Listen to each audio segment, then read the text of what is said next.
नमस्कार दोस्तों, स्वागत है आप सभी का भंगू ज्ञानशाला के इस YouTube चैनल पर। तो हमारी जिला दर्शन की क्लासें चल रही है, जिसके अंदर आज हम बालोतरा है वो पढ़ने वाले हैं। तो आज की क्लास है वो मैं कंटिन्यू करूं, उससे पहले आपसे एक रिक्वेस्ट है। ये देखिए, ये चैनल है जिसके ऊपर आप वीडियो देख रहे हैं भंगू ज्ञानशाला। तो ये मैंने तो एक दूसरी आईडी से है इसको सब्सक्राइब कर रखा है, लेकिन आप लोगों ने सब्सक्राइब नहीं कर रखा है। तो रिक्वेस्ट ही है कि प्लीज़ सब्सक्राइब कर लीजिए, ताकि मुझे भी अच्छा लगे कि आप लोग जुड़ रहे हैं। ये देखिए, क्लासें हैं वो मैंने कंटिन्यू अपलोड कर रहा हूँ, और क्लासें हैं वो सोमवार, मंगलवार और बुधवार को मिलती है ठीक सुबह 8 बजे। और बाकी कई बार थोड़ा बहुत इशू हो जाता है, तो क्लासें थोड़ी बहुत ऊपर नीचे हो जाती हैं। ये देखिए, ये क्लासें आप टॉपिक वाइज देख सकते हैं। मैंने लगभग क्लासें अपलोड कर दी हैं, बाकी क्लासें हैं वो मैं धीरे धीरे अपलोड है वो कर रहा हूँ। यहाँ आप जाएंगे तो प्ले लिस्ट है, ये देखिए, आर्ट एंड कल्चर की है, हिस्ट्री की है, और जो जिला दर्शन की है वो भी मैं ऐड कर दूंगा। उसके बाद में आप कम्युनिटी में जाके देखेंगे तो आपको यहाँ क्वेश्चन है वो मिल रहे हैं। ये देखिए, एक दिन पहले के मैंने अपलोड किए हुए हैं, सिर्फ 10 लोगों ने आंसर दिए हैं। ये देखिए, इसमें 24 लोगों ने दिए हैं। ये देखिए, आप लोग चैनल को सब्सक्राइब करेंगे तो आपका रिवीजन है वो भी होता रहेगा, और नई क्लास है वो मैं अपलोड कर रहा हूँ। तो आप लोग है वो चैनल से जुड़ जाइए, ताकि मुझे भी अच्छा लगता रहे भी। हाँ, आप और वीडियो देख रहे हैं तो वीडियो को लाइक भी कर दीजिए। लाइक करने के भी कोई पैसे थोड़ी लगते हैं। तो चलिए, आज हम मैं बालोतरा से कंटिन्यू है वो करते हैं। बालोतरा था वो पहले बाड़मेर का ही भाग था। पहले ये बाड़मेर और बालोतरा दोनों एक ही थे, लेकिन जब नई समिति का गठन किया गया, जो रामलुभाई समिति है, उसके बाद में ये जो बालोतरा है इसको बाड़मेर से अलग करके नया जिला है वो बना दिया। और ये जो नया जिला बनाने का काम है, ये उस समय मौजूदा कांग्रेस सरकार थी तो उसने ये काम किया था, और मुख्यमंत्री थे वो अशोक गहलोत जी थे। ये लीजिए, ये भी मैं मेंशन है वो कर देता हूँ। बाकी आपको इससे पहले की एक मैंने 1 नंबर क्लास है, उसके अंदर कौन सी कमेटी का गठन किया गया था, किस डेट को किया गया था, किस डेट को कमेटी ने रिपोर्ट गठित की थी, वो सारी चीज़ें, संभाग, जिले, सब मैंने 1 नंबर जो क्लास है उसमें देख सकते हैं। यहाँ आप इस कोने पे आपको क्लिक करेंगे तो ऐसा एक आइकन सा बना हुआ मिलेगा ऐसा। तो उसके ऊपर आप क्लिक करेंगे तो उसके अंदर मैं जो 1 नंबर वीडियो उसका लिंक है वो आपको वो ऐड कर दूंगा, जिससे आप है वो देख पाएंगे। तो उसके बाद में बालोतरा जिले का गठन किया गया, लेकिन इस बालोतरा को जिला बनाने में वहाँ के जो विधायक थे मदन प्रजापत, उनके प्रयासों से नया जिला है वो बनाया गया था। तो ये जो पॉइंट है इसको भी मैं रीडिंग कर देता हूँ कि बालोतरा को बनाने में विधायक मदन पाल के प्रयासों से बाड़मेर से तोड़कर नया जिला है वो बनाया गया था। अब ये जो विधायक थे, विधायक मदन प्रजापत द्वारा बालोतरा को जिला बनाने के लिए चप्पल जूते हैं वो त्याग दिए गए थे। ये नंगे पैर रहते थे हमेशा, जब जब इन्होंने ये मांग उठाई थी कि बालोतरा को है वो जिला है वो बनाया जाए।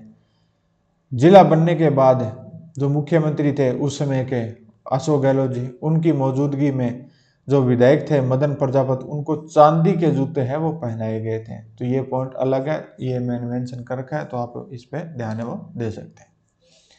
अब ये जो बालोतरा है ये लूनी नदी के किनारे बसा हुआ है। यहीं से जो लूनी नदी का जल है वो खारा हो जाता है। आपने देखा हो कि लूनी नदी है वो आधी मीठी, ये स्टार्टिंग से मीठी होती है और उसके बाद में ये यहाँ खारी हो जाती है। तो ये जो खारी होती है, ये जो क्षेत्र है ये बालोतरा है, और आधी जो मीठी है ये बालोतरा से पहले पहले की है। तो आप बताइए कि लूनी नदी है उसका उद्गम स्थल कौन सा है। आप वीडियो को पॉज कीजिए और नीचे कमेंट में लिखिए कि लूनी नदी का उद्गम स्थल क्या है। मैंने अभी तक नदियाँ नहीं पढ़ाई है, तो मैं नदियाँ पढ़ाऊंगा तो उससे पहले भी पता चल जाएगा भी आप लोगों को नदियाँ वगैरह कितनी याद है। अगर आप नए स्टूडेंट हैं तो आप नीचे कमेंट कर देना कि न्यू स्टूडेंट, ताकि मुझे पता चल जाए भी आप लोगों बिल्कुल ही फ्रेश स्टूडेंट है, आपने पहले कहीं कुछ नहीं पढ़ रखा। तो उस हिसाब से मैं एक एक चीज़ है वो कवर करने की कोशिश है वो करूँगा। कि बालोतरा में लूनी नदी है उसका जल खारा हो जाता है। बालोतरा है वो रंगाई छपाई के लिए जाना जाता है। रंगाई छपाई की वजह से ये नदियां हैं ये गंदी हो रही है। तो इसके अंदर ये रंगाई छपाई है, ये महत्वपूर्ण कारण है जो बालोतरा के अंदर है। इससे नदियाँ भी है वो गंदी हो रही है। यह शहर है, ये लूनी नदी के जो पेटे होता है, जो तल होता है भी, ये नदी होती है। अगर आप 3D के हिसाब से देखेंगे तो नदी में यहाँ तक पानी बहता है। तो अगर कोई ज़मीन इससे, ये जो तट है यहाँ तक, पेटे तक भरती है नदी नीचे तक बिल्कुल, अगर इससे कोई नीचे होगा, ये मान लीजिए भी बालोतरा है, तो जैसे ही इसका ओवरफ्लो यहाँ से ज़्यादा होगा तो यहाँ बाढ़ है वो आ जाएगा। तो ये जो पेटा है ये इस क्षेत्र को बोलते हैं भी, नदी जो बहती है उसका जो मैक्सिमम पॉइंट है वो जो यहाँ तक है ये नदी। इसके बाद जैसे ही पानी इसमें ज़्यादा आएगा तुरंत बाहर। और ये जो बालोतरा शहर है ये यहाँ बसा हुआ है। इसलिए अजमेर में बारिश अधिक होने पर बालोतरा में बाढ़ जैसे हालात है वो पैदा हो जाते हैं। और ये जो बालोतरा ज़िले है इसके अंदर जो प्रमुख स्थान है वो देख लेते हैं। तो इसके अंदर है एक तो नागणेची माता का मंदिर है, उसके बाद में यहाँ जो पचपदरा झील है जो खारे पानी की वो है, पचपदरा रिफाइनरी जिससे नमक बनाया जाता है, खेतेश्वर ब्रह्मधाम यहाँ है, जसोल बटियानी शाह का मंदिर है वो बालोतरा के अंदर है, नाकोड़ा के जो जैन तीर्थ स्थान है वो यहाँ है, हल्देश्वर की पहाड़ियाँ हैं वो बालोतरा के अंदर है, और तिलवाड़ा का जो मल्लीनाथ पशु मेला है जो बहुत ही ज़्यादा प्राचीन पशु मेले के नाम से विख्यात है, तो वो भी बालोतरा के अंदर है। उसके बाद ये संत पीपाजी का जो मंदिर है वो भी बालोतरा के अंदर है।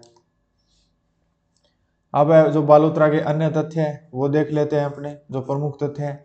इसके अंदर जो नागणेची माता है ये मैं आपको लोक देवता और लोक देवियों में पढ़ा चुका हूँ।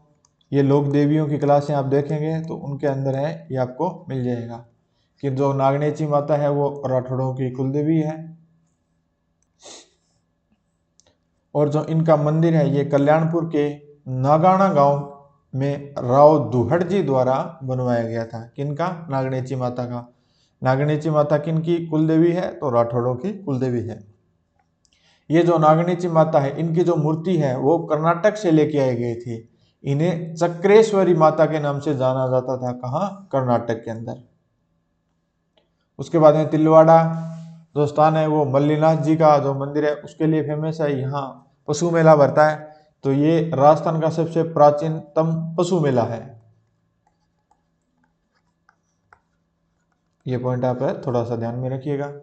तिलवाड़ा जो सभ्यता है वो मध्य पाषाण पुरास्थल के प्रमाण है वो मिले हैं। तो ये मध्य पाषाण काल से आप मान सकते हैं कि यहाँ पर है वो तिलवाड़ा सभ्यता है वो मिली है।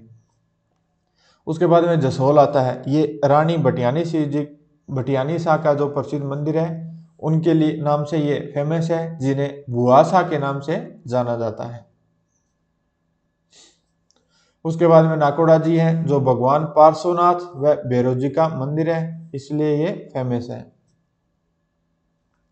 इसे मेवाड़ नगर के नाम से भी जानते हैं। उसके बाद में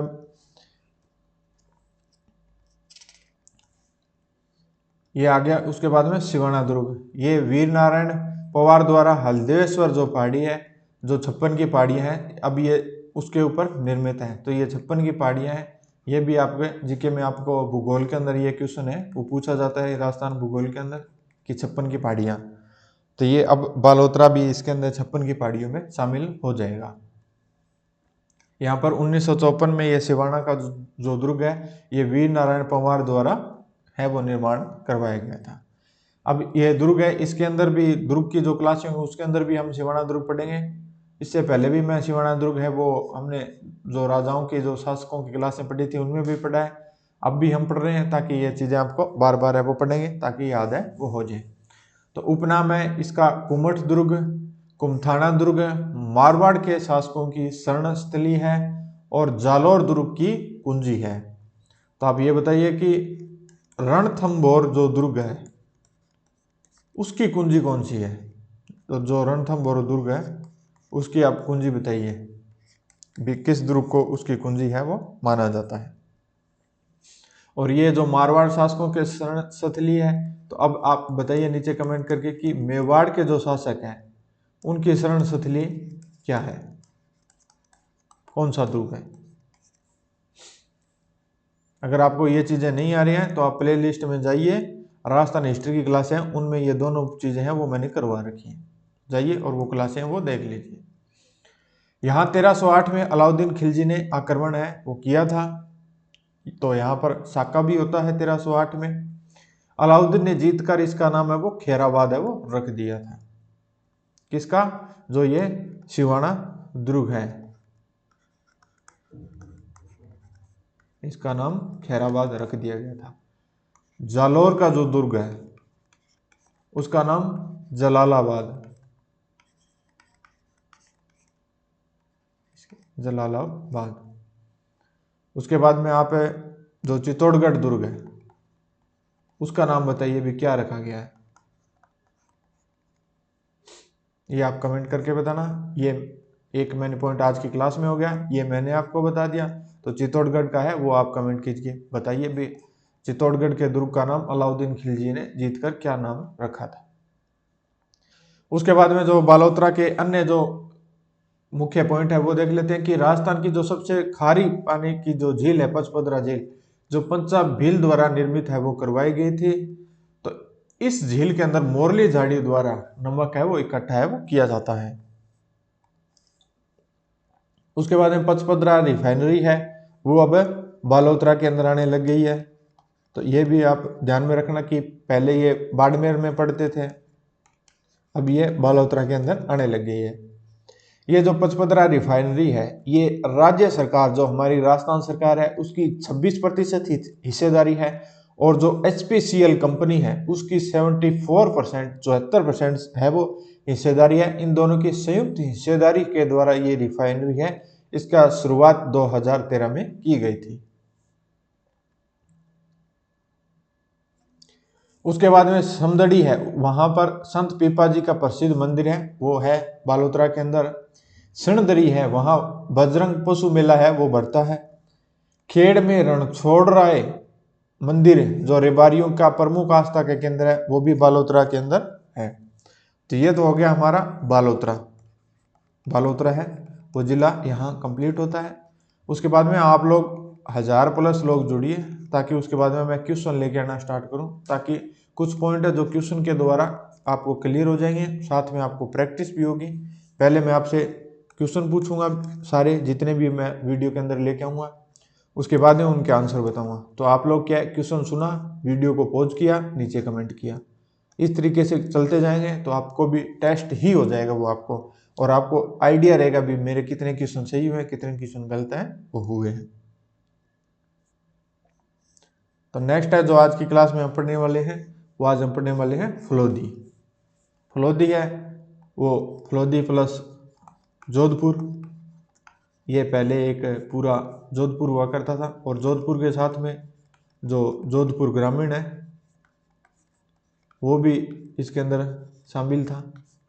ये तीनों मिलके जोधपुर का निर्माण है वो करते थे। अब ये तीन बना दिए गए, फलोदी, जोधपुर और जोधपुर ग्रामीण। तो जो जोधपुर है इससे तोड़कर ये फलोदी है इसको नया जिला बनाया गया।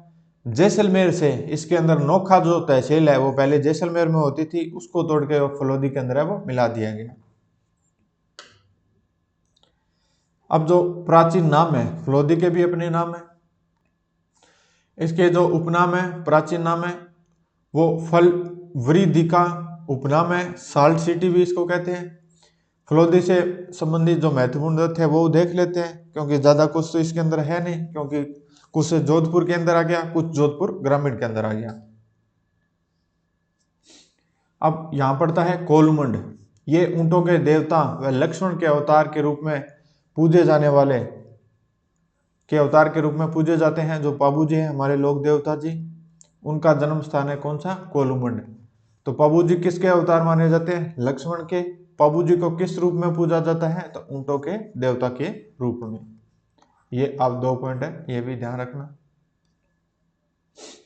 अब आता है बापिनी स्थान, ये लोक देवता जो मेहाजी मांगलिया हैं उनकी जन्मस्थली है। उसके बाद में नेक्स्ट आता है बेंगटी, तो ये हड़बू जी का प्रसिद्ध मंदिर है। तो बेंगटी का संबंध किससे है? हड़बू जी से है। उसके बाद में नेक्स्ट आती है सुवाप स्थान, ये जो लोक देवी है करणी माता, इनकी जन्म स्थली है कौन, सुआप। उसके बाद में आता है खिंचन। खिंचन है वो कुर्जा पक्षियों की शरण स्थली के रूप में माना जाता है। ये क्वेश्चन है, ये जो कर्मचारी चयन बोर्ड है हमारा, उसके अंदर है RSMSSB जो है, उसके अंदर ये क्वेश्चन है, ये पूछा जा चुका है, जो कर्मचारी चयन बोर्ड है। तो ये आप थोड़ा सा ध्यान में रखना। उसके बाद में लोर्डिया है, ये रेत में समुद्र में डूबता हुआ गांव न्यू अमेरिका है, उसके लिए ये फेमस है। उसके बाद में आता है बड़ला। यहाँ पर राज्य का पहला व सबसे बड़ा सोलर जो पार्क है वो लगाया गया है, बड़ला। ये अब फलोदी के अंदर आने लग गया है, कि जो सबसे बड़ा सोलर पार्क है वो अब फलोदी के अंदर आने लग गया है। पहले ये कहाँ आता था, जोधपुर। उसके बाद में लटियाल माता का जो मंदिर है, जो कल्लों की कुलदेवी है, ये भी फलोदी के अंदर है। बाप बोल्डर किले है, ये भी अब फलोदी के अंदर आने लग गया। फलोदी व बाप झील, ये फलोदी के अंदर है, ये बाप झील। बाणासुर के नाम से प्रसिद्ध जो मेजर शैतान सिंह का संबंध है, वो भी फलोदी के अंदर आने लग गया। बिठड़ी जो पवन ऊर्जा है वो भी फलोदी के अंदर है। फलोदी के अंदर गोमठ ऊंट है, उसके लिए ये प्रसिद्ध है, कौन, फलोदी। उसके बाद में आता है जो देचू या देंचू गांव, कई जगह यहाँ बिंदी लगी होती है तो इसको देंचू पढ़ते हैं या देचू पढ़ते हैं। ये जो जिंदराव खिंची है, उनके और पाबूजी के मध्य जो युद्ध हुआ था वो इसी स्थान पर हुआ था, और यहीं से पाबूजी है वो मृत्यु है वो पाबूजी की हो गई थी। उसके बाद में लोहावट व जम्बा जो बिश्नोई संप्रदाय से संबंधित स्थल है वो फलोदी के अंदर पड़ता है। ये हमारा फलोदी हो गया। उसके बाद में जोधपुर संभाग का जो लास्ट जिला है वो है जैसलमेर। ये जैसलमेर पहले भी था, अब भी है। इसमें से जो नोखा तहसील है वो निकाल के फलोदी के अंदर डाल दी गई है। ये पहले भी क्षेत्रफल की दृष्टि से राजस्थान का सबसे बड़ा जिला था, अब भी सबसे बड़ा जिला है। अब जैसलमेर के प्राचीन नाम की बात करें तो जो प्राचीन नाम है वो मांड या वल्लभ मंडल। अब उपनाम की बात करते हैं तो स्वर्ण नगरी, हवेलियों व झरोखों का शहर,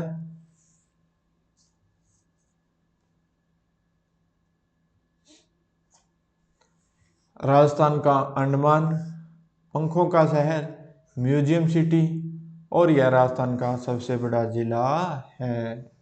पहले भी यह सबसे बड़ा जिला था, अब भी यह सबसे बड़ा जिला है। पाकिस्तान के साथ जो सबसे लंबी सीमा बनाने वाला जिला है उन जिलों में जैसलमेर है। उसके बाद में सोनारगढ़ दुर्ग है वो आता है, जिसके जो अन्य नाम है उसमें उत्तरबढ़, किवाड़, गोरहरागढ़, स्वर्णगिरी। इसका जो निर्माण है सोनारगढ़ दुर्ग का, उत्तरबढ़ किवाड़ का, गोरहारगढ़ का, स्वर्णगिरी का, ये सोनारगढ़ के ही नाम है। और इनका जो निर्माण है वो राव जैसल ने 1155 में करवाया था। यह जो दुर्ग है ये त्रिकूट पहाड़ी पर बना हुआ है। ये जो दुर्ग है इसके अंदर जो सर्वाधिक 99 बुर्जें हैं, ये आपने जो दुर्ग है उसे देखा होगा तो उसके ऊपर ये जो बुर्जें बनी होती हैं, उन बुर्जों से ये जो किला है वो कनेक्टेड होता है। इसके बाद में ये बुर्जें हैं ये कंटिन्यू है वो चलती रहती हैं। इसी तरीके से आपने देखा होगा कि ये जो किले होते हैं उनके चारों तरफ है वो बुर्जें हैं वो बनी होती हैं। तो ये आपने देखे होंगे तो इनको बुर्जें बोलते हैं। ये जो हैं ये बुर्जें होती हैं। उसके बीच में यहाँ महल वगैरह होते हैं, कहीं मंदिर होते हैं, ये अलग अलग महल होते हैं, कहीं हवेलियाँ होती हैं जो इन राजाओं के साथ है, जो इनके मंत्री वगैरह रहते थे, जो व्यापारी रहते थे तो उनके अंदर ही होते हैं। बीकानेर के बाहर वो जैसलमेर के बाहर भी देखेंगे आपको तो हवेलियाँ हैं, वो लोगों के मकान हैं वो मिल जाएंगे। ये सबसे बड़ा लिविंग फोर्ट भी है। ये देखिए राजस्थान का दूसरा बड़ा सबसे बड़ा लिविंग फोर्ट है। ये जो किला है सोनारगढ़, इसके बारे में अबुल फजल है, उन्होंने कहा था कि यह एक ऐसा दुर्ग है जहां पहुंचने के लिए पत्थर की टांग है वो होनी चाहिए। क्यों होनी चाहिए कि ये बीच में ये दुर्ग है, एक पहाड़ी है उसके ऊपर, और चारों तरफ रेगिस्तान ही रेगिस्तान। इसलिए कहते हैं कि नॉर्मल इंसानों की टांगों से तो नहीं पहुंचा जा सकता, पत्थर की टांगें होनी चाहिए। एक कहावत भी प्रचलित है, वो हम पढ़ेंगे ध्रुव तो वहाँ आपको पढ़ा दी जाएगी। अब ये क्लासें हैं वो ज़्यादा लंबी हो जाएंगी। उसके बाद में जैसलमेर के जो प्रमुख तथ्य हैं वो भी देख लेते हैं कि जो जैसलमेर है यहाँ भाटियों का शासन रहा है। तो जैसलमेर के आसपास देखेंगे तो भाटी जाति के जो लोग हैं वो सबसे ज़्यादा रहते हैं। यहाँ अक्कलवुड फॉसिल्स पार्क है वो है, जो 1818 करोड़ वर्ष पुराने हैं वो जीवाश्म है वो रखता है, कि जो 18 करोड़ वर्ष पुराने जीवाश्म है वो जैसलमेर से मिले हैं। यहाँ जो सम तहसील है वहाँ 0 से 5 सेंटीमीटर तक वर्षा होती है, जो राजस्थान में सबसे कम है। यहाँ का जो नाचना गांव है वो रेगिस्तान के प्रसार व ऊंटों के लिए जाना जाता है। उसके बाद में तनोट माता का जो मंदिर है, जो सैनिक देवी के रूप में पूजी जाती है, थार की वैष्णो देवी के नाम से प्रसिद्ध है। ये जो तनोट माता है यहाँ 1965 में जो भारत पाकिस्तान का युद्ध हुआ था उसकी विजय के उपलक्ष्य में विजय स्तंभ का निर्माण आर्मी के द्वारा किया गया है। यहाँ जो बीएसएफ के जवान है वो पूजा अर्चना है वो करते हैं।